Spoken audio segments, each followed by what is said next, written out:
The following may not be appropriate for all audiences. Somehow I think it is, though.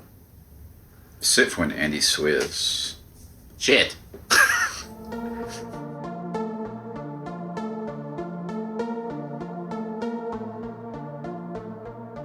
Thank you, everyone, for joining us once again here on the Low Fat Podcast. Andy, Matt, and Dave. Sup? Silence is my high. Silence is your high? Mm-hmm. So when you show up to someplace like, hey, this is Andy, and you're all like, oh, I am having a great day. Thanks, Dad. How you doing? So yeah, just go right into it. Skip the high. It's a lie, anyways. oh, boy. So, I don't know how this is going to turn out, but I thought about doing something somewhat deep. Deep. Oh, boy, vey. So, with all the stuff going on, like, comedians losing their jobs and It's bullshit. and whatnot. Quick. That is bullshit.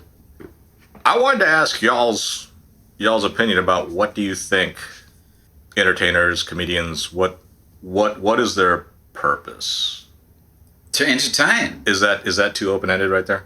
No, he pretty much answered it. To entertain. That's the bottom line for all. Comedians, entertainers, celebrities. Like, we just want to be entertained. Musicians. Musicians. So you guys don't care how they feel politically?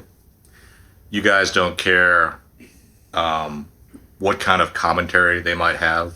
No. On society? If I value whatever they're putting out, and I find it entertaining and I find it fun, and they're not like slaughtering people live, like, yeah, I'm fine with it. I don't care what they believe in.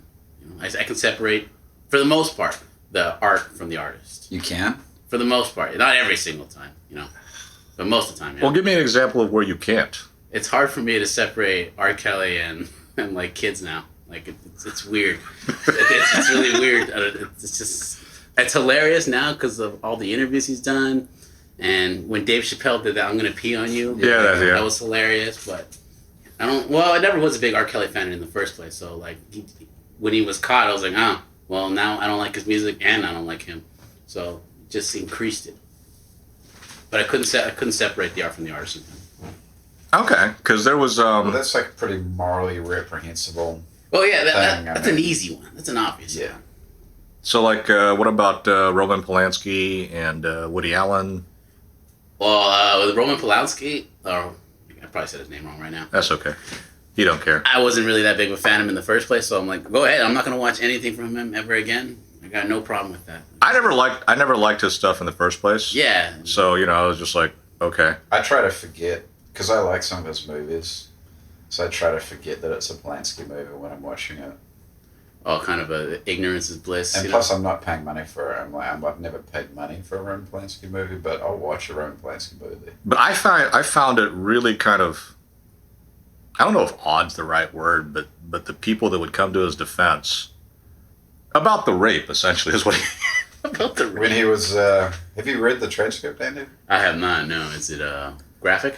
It's graphic enough. Ooh, it's a but, rough one. He actually stops, so someone comes to the door, some woman in the house there, and he stops, goes and talks to the woman, then comes back, and then finishes. That's a fucking psychopath.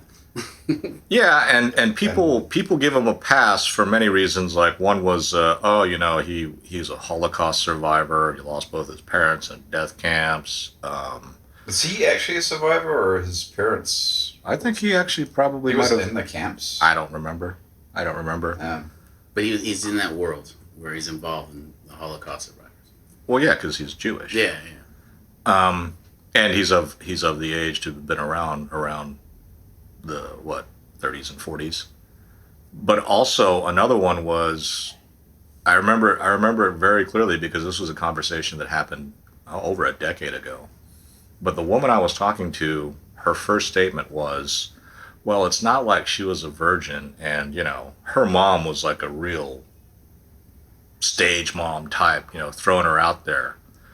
And I was sitting there going, at first I was a little taken aback because this is a person that I would imagine would say it takes a village, type of thing for raising children. So I was just like, so you're going to throw it all up on the mom.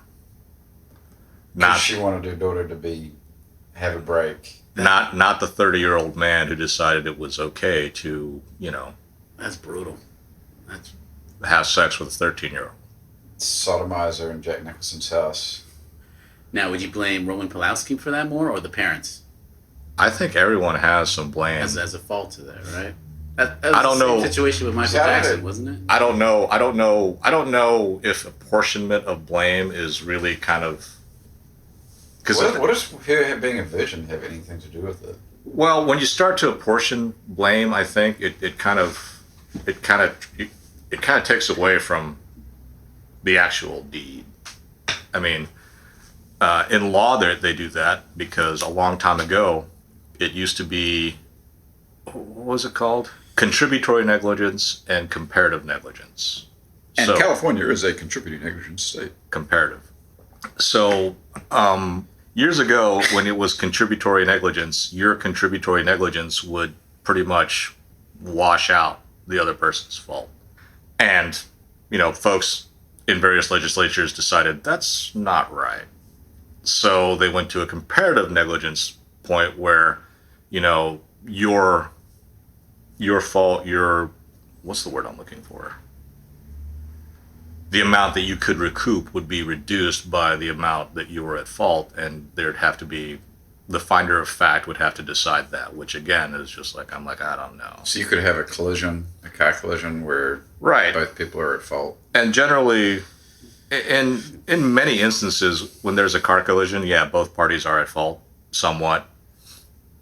And in a contributory negligence state, I believe, because it's been a long time since I've studied this and even looked at it, if you were even 1% at fault, then you were SOL. Shit out of luck and jolly well fucked. There you go. But they decided to change that, and now a lot of states go to the comparative negligence, where if you're 20% at fault, then the amount of you can recoup would be reduced by 20%. So you'd only get like 80% recovery or something. And that's comparative? I believe. Sounds more logical. Yeah, but then there's a whole lot of assumptions that are made just in life in general, and you have to make them because you can't go through life without making an assumption. Because I don't think you could do anything if you didn't. If you assume nothing, Right. you'd just be there. Exactly. If you assume nothing, then you'd have to sit there and you'd have to research instead and just everything, and nothing would get done. That sounds horrible. Like every little thing you would research, I have to go to the restroom. But first, I have to read this article on how bowel movements affect my bathroom. Maybe. If you're assuming nothing, you should just assume the toilet's going to be fine and sit down. Well, okay. Now I get what you're That's talking what about. I did. But you could also just adopt the hover method. Dude, you need to start doing squats if you're doing that. That shit hurts the legs when you hover. Well, the older you are, yes, the older and heavier you are, and I guess so you could stand on the seat and squat. Stand on this. that's supposedly a much better way. Does that sound? That sounds like more effort though. You be perched like an eagle. But it's supposed to be a much better way to defecate. You need more accuracy with that. If you miss, That's how you take a shit in Japan. Well, at least I did. They got those the ground toilets. I never liked that. you're a taller guy, so it's kind of hard for you to squat down. I assume. Sorry. we're Right. Sorry, we're getting away here. I got interested in poop. Well, that's generally what would happen when three guys get together. The conversation will pretty much go to flatulence or defecation. That's why they call it shit talking. I thought shit talking was different. Talking shit. Yeah. I take these statements different. You're talking shit, or are we sitting around just talking shit? We're talking about shit. Literally talking about shit. What the hell is going on? So, wait, but why are we talking about... So you're talking about Polanski, and you're saying everybody was at fault. There was enough fault to go around. I think the only person that... You could even throw some fault on the girl, but the reason why we wouldn't as a society is because she hasn't reached the age of majority. Naive. She's young. She doesn't know any better. There are old people that are naive. How old was Yeah. 13, Ugh. she? She was 13? I believe. For goodness sakes. Wait, what movie did he make? That Rosemary's Baby. that justifies that, right? He made a lot of movies, but Is it the Seventh Gate or the Ninth Gate? he made that, and I think this was a time that I think his wife had been murdered, not contemporaneously, but shortly before or Is before that. Sharon Tate?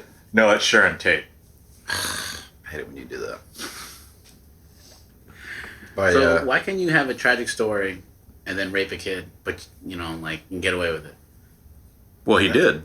That sounds horrible. Like, he didn't get away with it. He left. just wait till he comes back He's never coming back. for his award, maybe. Nah. Because they'll get him when he comes back. No, he always good. comes through a video feed. And we're all just okay with Ooh, it. yeah. I am. We're just okay with it. But he made Rosemary's Baby. There are plenty of people that are okay with it. I am not, because he's a symbol, and because society has to have certain rules, and certain people have to be the example, I suppose. And as long as I'm not the example, I'm kind of cool with it. Right? Which is True. Which, sad to say, is kind of like the way everybody is. I mean, if you're not the one being made an example out of, you're all right. You're like, yeah, well, that other person deserves to hang. Well, you did something just like that. Well, no, I didn't. Let's not talk about that. Right, let's steady on there. Let's stay focused on what we're looking at here. Yeah, we're talking about evil. Not bad. Bad is okay. But that kind of hypocrisy does bug the shit out of me, because it really depends on who. And like some of the comedians and stuff that have gotten in trouble, it's like it seems very arbitrary. Oh, with like the jokes or like the tweets they'll Yeah, say. yeah. Like Just that? it seems very arbitrary who they go after. That's just people being super sensitive and stuff like that.